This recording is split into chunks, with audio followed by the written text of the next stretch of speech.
I'm Dr. Paul Conley, and thank you for tuning in to another episode of Doc Talk.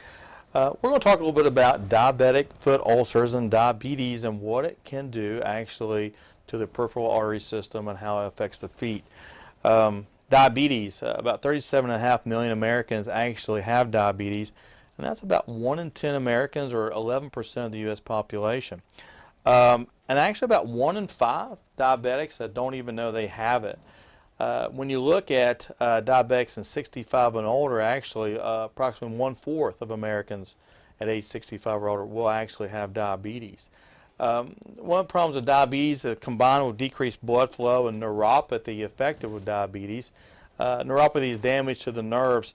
It can affect the feet, and in doing so it can increase your risk of foot ulcers, increase your risk of foot infection, and actually ultimately and eventually can lead to limb amputation.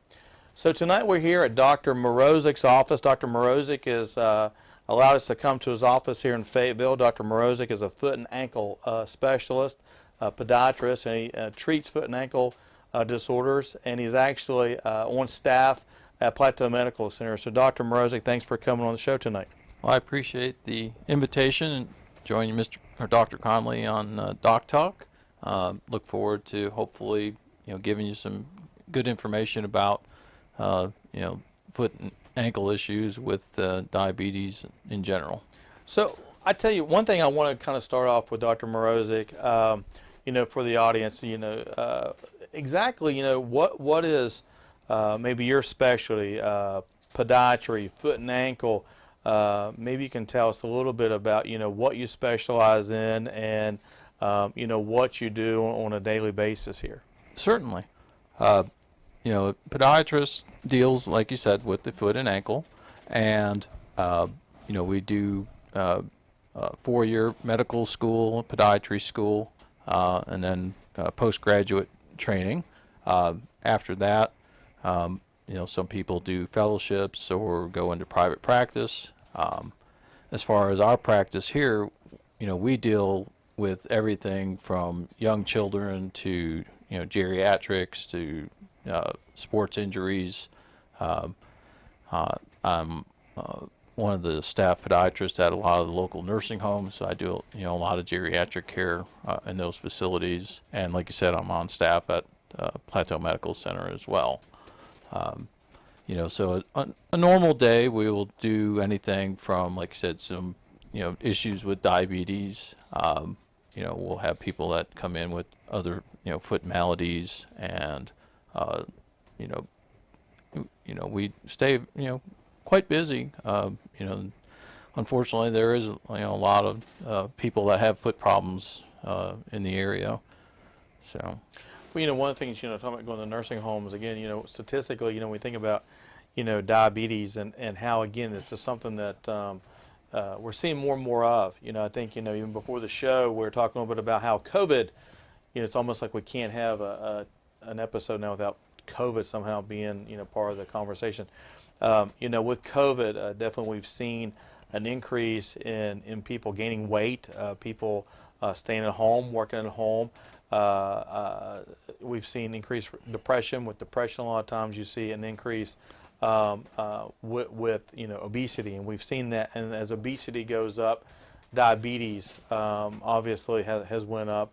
And one of the things you had said before the show was actually that you have seen more complications with foot and ankle diabetes due to COVID, and a lot of this is felt to be the fact. One, people just aren't going to see their doctor. Either one, they themselves have had COVID, or they're concerned to done what we told them to do initially, which was stay at home, quarantine, don't go out unless you just have to, stay at home. And unfortunately, we've seen a lot of collateral damage, and I think in your practice, that's also representative with the increased number of diabetic foot ulcers. So speaking about diabetic foot ulcers, because I want to kind of focus in on diabetics and diabetic foot ulcers. Maybe you can tell us, what is it about diabetes that increases one's risk for diabetic foot disease, such as neuropathy and foot ulcers? So what exactly is diabetes doing that causes that?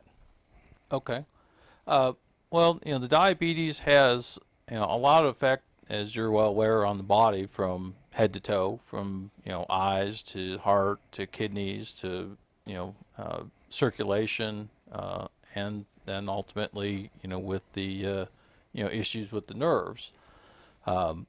People that have an elevated blood sugar or glucose levels, those levels will cause damage to the nerves and to the circulation, the vessels in the, especially the smaller vessels in the feet. And there's a lot of different things that concerns me in terms of neuropathy, because there's different types of neuropathy when it comes to the feet. You have the sensation. People come in and say, I can't feel as good as I used to, or my feet feel tingly or burn or numb. The other aspect of that is it also affects their muscles, the nerves that control the muscles in their feet and their legs. And when you have damage to those nerves that control that, it can make deformities worse. People will get bunions, people will get hammer toes, people will lose balance, because their muscle strength is not the way it used to be. And the third thing is then it also affects what we call the autonomic nerves, that control, how much you sweat or your hair growth. So a lot of people have severe dry skin, which typically is a lot worse, in the colder weather. But they get the dry skin, their skin cracks, and then they're prone to, getting infections, or, making the wounds worse, because the skin is not as supple as it used to be. Going back to the muscle aspect of that, say they start developing hammer toes because the muscles aren't working the way they used to. Then their toes are contracted or cocked up, which can cause a pressure point. Their shoe can rub it, and if they can't feel that well, then that can cause a wound, and they won't even know it until they take their shoe off. So there's unfortunately a lot of different variables when it comes to diabetic neuropathy in the feet. So I think that's I think that's an important point, is that people they can't, like, again, that talking about that proprioception, when you put your foot down and you can't really feel, like you're going down a set of steps, am I still on the step, am I on the floor, and it's something that with this neuropathy, like I said, can increase risk, for someone falling, decreases their balance. I think it's interesting. We talk about diabetes in general. It increases one's risk for infections, and we've talked about just with again with COVID, that if you're a diabetic, you have increased risk of infection, and with COVID, it affects these people more severely. But with diabetes, I think it's one of those things where when someone has an ulcer or even just some redness, I think is something that they really need to pay attention to. So when you talk about hammer toes or bunions and shoes, so how, I guess, when you see that, what do you tell a patient as far as shoes and what's the proper type of shoes, and maybe even you can talk a bit about when should someone even consider diabetic shoes, and what exactly are diabetic shoes? Well, diabetic shoes are shoes that are specifically made for the diabetic patient. They typically are shoes that have very low profile to minimal seaming, so the seams don't irritate somebody's foot. They usually come with a diabetic insert, which is kind of molds to the patient's foot, so that if they have any kind of deformity, a bony prominence or an area that's protruding, that the insert will help alleviate the pressure. In certain situations, we'll actually do custom molded inserts to go inside the diabetic shoes. And we do some of that here in the office. And then we also send a lot of our patients out to, the orthotist in, either Beckley or Charleston. Some of the pharmacies, also do some, durable medical equipment. There's some in Beckley. I think there was one up in Summersville, up in your neck of the woods, that I'm not sure whether they still do or not. But typically with a diabetic shoe, there's some qualifying, issues with that, the insurance companies always kind of hamstring us on, that, the person has to have, some sort of deformity or significant neuropathy, significant decreased circulation, previous history of an ulcer, or amputation of a digit. In that situation, anytime someone is going to get diabetic shoe gear, the paperwork also has to be filled out by their doctor that's treating their diabetes, be it their primary care or if they have an endocrinologist. And that all has to be documented, prior to the patient receiving any kind of diabetic shoe gear. Most insurance companies will allow for 1 pair of diabetic shoes with 3 pair of the inserts per year. So as far, you talk about, I guess I didn't really think about that, Dr. Mrozek, about the seams. So the seams themselves, I guess, from what you're saying, can cause, I guess, pressure, which can then cause ulceration of the feet. Is that correct? Certainly, yeah. In a regular shoe, if you take your hand and run it inside, you can feel the edges of the seams, and depending on the style and the quality of the shoe, some are more prominent than others. But if there's already an area that's a pressure point to a patient, and the shoe gear, be it on the side of the shoe, the toe, or even the top of the shoe where lacing might be, if they don't have significant sensation to protect themselves, it can cause an issue.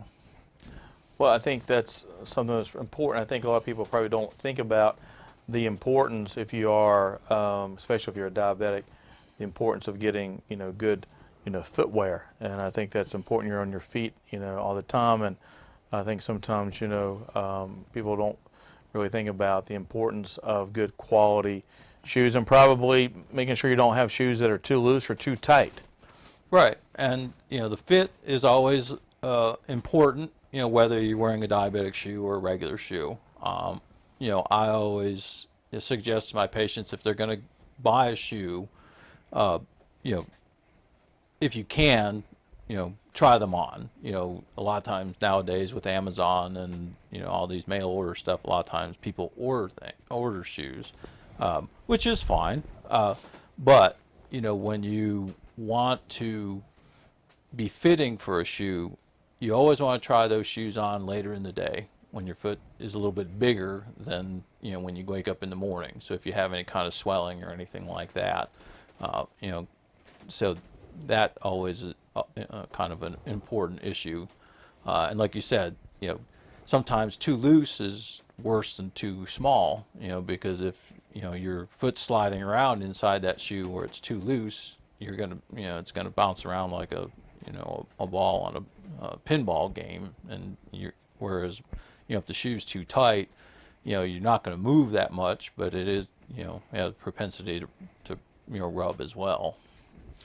Well, those are all good, really, points, that I, didn't even really think about. One is like, fitting your shoe in the evening, when your foot's going to be somewhat larger. So we're up against a commercial break right now.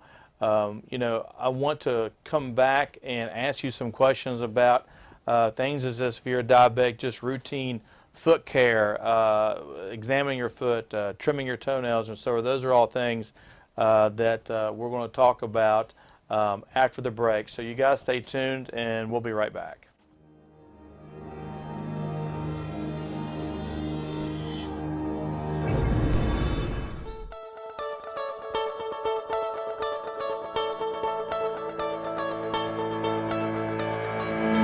Welcome back to Doc Talk. I'm Dr. Paul Conley. We are here in Fayetteville at Dr. Mrozek's office here, foot and ankle specialist here in Fayetteville. And Dr. Mrozek's been talking to us a little bit about diabetic foot disease, and we talked about diabetic foot ulcers. He's talked about neuropathy. Interesting how you're talking about even when you fit yourself for a regular shoe, about the importance of making sure that you get that shoe that fits properly, and if at all possible, get that fit, at the end of the day, when your foot's a little bit bigger. So the break, we're talking a little bit about, first of all, we don't want to end up waiting until we have an ulcer to come and see you, because at that point, then you're talking about amputation. And I know I see you on campus, at Plateau Medical Center, and a lot of times when I see you in the operating room, it's because you're performing an amputation. And so prevention. So you're diabetic. Obviously, make sure you're taking care of your sugars and making sure you're keeping your A1C under control. Doing the things that your doctor is prescribing. But from your standpoint, foot and ankle specialist, what should someone be looking for, and how do we prevent, that dreaded diabetic foot ulcer, or more importantly, a foot ulcer that leads into an infection? Well, that's a really good point. And like you said, you can never, say too much about utilizing the tools that your primary care doctors are giving you, and to adequately control their blood sugar. Once the sugars are elevated, things tend to roll downhill rather quickly. As far as our end, we always try and educate people on taking care of their feet, washing them regularly, cleaning them regularly, foot checks daily. When you take your shoes and socks off, or after you get out of the shower or bath, just look to see, is there something, is there a mark? Is there something stuck in them? Is there something between your toes? Could be as harmless as sock fuzz, or it could be something worse. With that situation, when you were asking about, wounds and ulcers and things like that, another thing we suggest is wearing light colored socks.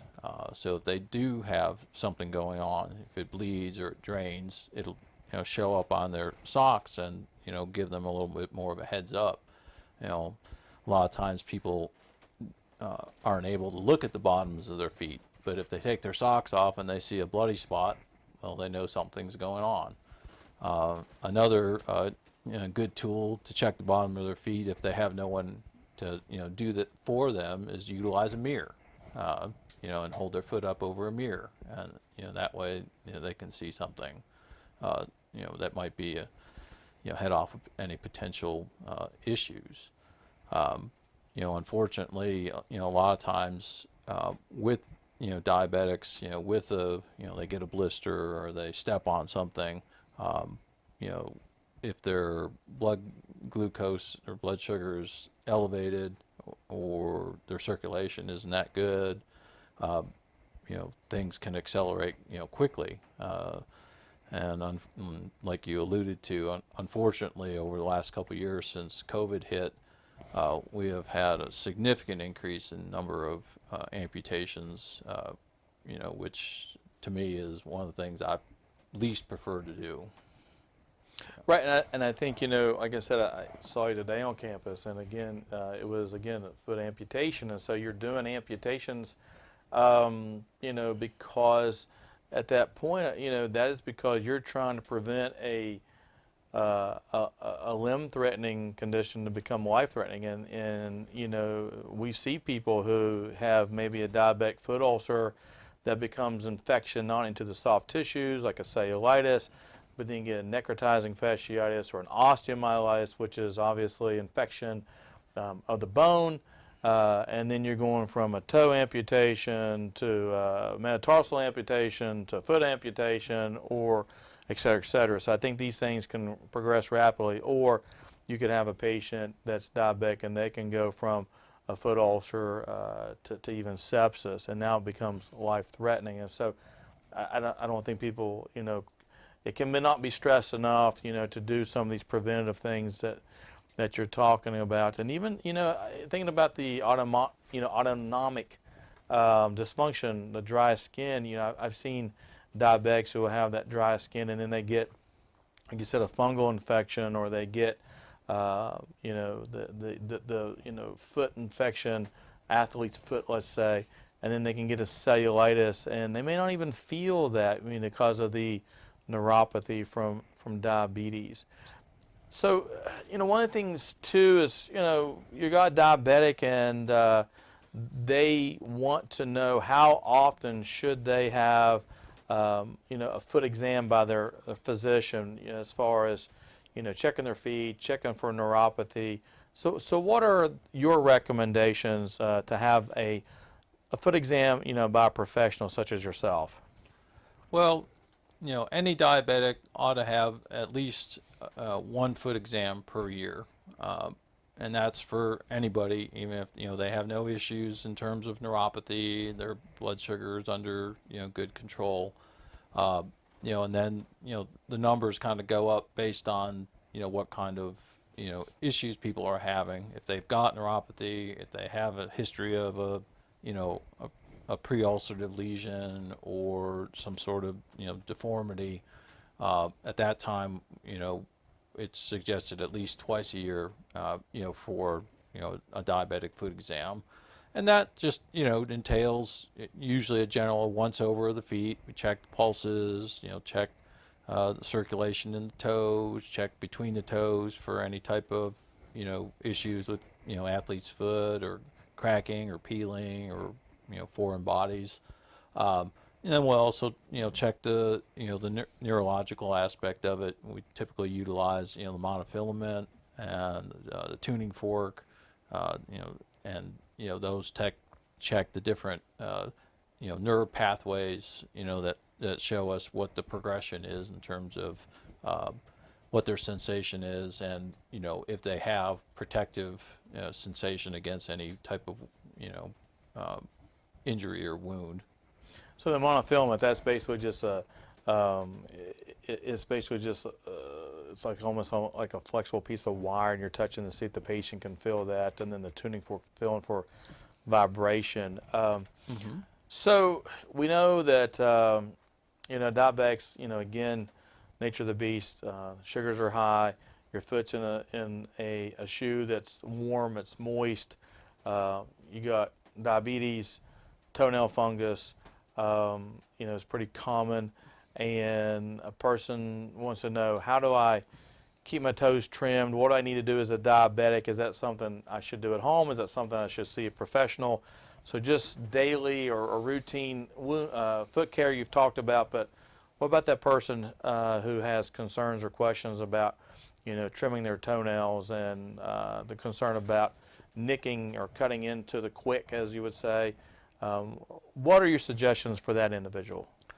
Well, some of that is based on, how their toes or how their toenails are formed. If you have someone that has a propensity to getting, an ingrown toenail, or the nails naturally curve, more than the average nail, that's something that they probably don't want to, be very aggressive with. The kind of the rule of thumb over the years has always been, try and cut your nails, straight across.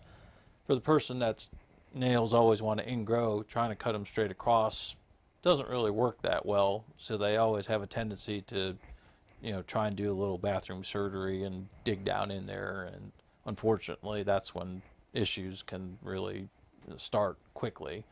You said something about the fungus nails. Typically those are a lot thicker, more brittle. The issue with those is finding adequate instruments to do it at home. A regular pair of toenail clippers, or and over the years I've heard everything from wire cutters to side cutters to hacksaws to that have people have tried to utilize. Chainsaw? No, Not quite that far. So, hedge but, trimmer. But ultimately, it's important that if you have onychomycosis, or otherwise known as toenail fungus, that you don't really want to be, as you say, digging into the quick, or because again, as a diabetic, that's really setting you up for possible infection. Oh, certainly. Yes. Well, it looks like we're almost out of time. So as we get ready to finish up, Dr. Mrozek, any final thoughts, to the audience here as far as diabetic and diabetic foot care? Well, overall for the diabetes, adequate blood glucose levels, keeping that stuff, down, trying to keep your weight down, trying to, cut back or quit smoking. Smoking, has a very significant effect on, the smaller blood vessels, and toes are the farthest way from your heart. So, that blood has all that way to go. Checking your feet, daily, having, your primary doctor or, foot doctor, check your feet, once or twice a year based on, what kind of issues you're having. And if you do have an issue, don't wait. Uh, you know, so many people come in and say, "Oh, well, I thought it would get better," or I, tried some home remedies, and that usually puts them behind the eight ball even a little farther. Right, and just like we mentioned with COVID, you've obviously appreciate the fact that people delay getting care either with their blood glucose or coming to see you. So, again, Dr. Mrozek, appreciate you being on the show, and I'm Dr. Paul Conley. Thanks for watching our show, and until next time, have a good night.